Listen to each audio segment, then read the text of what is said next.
Mwebale nnyo okubanga mwekumira ku Projan Media TV. Projan Media TV twewaayo okubanga tukutuusaako amawulire gonna agaggwa wano mu ggwanga mu nsiike ya entertainment n'awalala wonna. Wabula nnyongera okukujjukiza nti subscribinga ku channel yaffe o likinge Facebook page yaffe Projan Media News Agency ne YouTube channel yaffe Projan Media. Twongere okubanga tukutuusaako ensonga nga bwe zitambula. Nnyongera okukujjukiza nti genda ku wansi awo, genda ku YouTube searching a Projan Media, PROJOURN Media, o subscribing ogende ne kapesa awo, akapesa akalinga ekide okaklicking, ojja kuba osobola okufuna notifications zonna ku stories zonna tulina okubanga tukuteereddeyo. Olwaleero agakagwawo ku meeza yaffe ya emboozi ya mwana muwala Mimi Kirema. Mimi Kirema ono muganda wa Zuena Kirema, mukyala Bebe Cool. Mimi Kirema yamaze n'atongooza obufumbo bwe ne omwagalwa we omunigeria gwe bayita Oga Muhammad.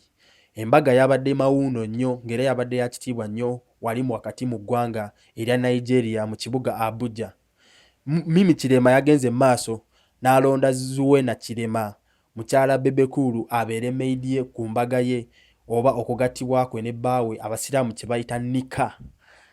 Embaga yabagenze maaso nebange jeri era yabadde yamasavu nnyo, abantu balidde, abantu babaddeyo nga omanya aba Nigeria batera okusanyuka, omuziki omu Nigeria gwabaddeyo mungi ngera gwagenze maaso. Ekyenjawulo ekyabadde kwene embaga twagenze maaso ne tulaba nga mukyala Zuena, mukyala Bebe Cool abuuka ensalo eza Uganda n'agenda e Nigeria gye yatimbidde omukolo ogwabadde ogwa sister we ng'agattibwa ne bbaawe Oga Muhammad. Zuena yatimbye bulungi era yagenze maaso n'abipostinga ku Instagram ye omukolo nga bwe gwatambudde, n'atakomooko okulaga nti yanyumiddwa nnyo omuziki omu Nigeria. Yagenze maaso ku Instagram ye n'apostinga ka video ng'ali mu kuzina omuziki omu Nigeria. Wabula nnyongera okukujjukiza nti oli ku Projan Media TV era nnyongera okukujjukiza nti subscribinga, genda kapesa, funa notifications, genda ku Facebook page yaffe oyongere okubanga olikinga okufuna amawulire agakagwawo mu nsiike ya entertainment. Webale nnyo okwekumira Projan Media TV.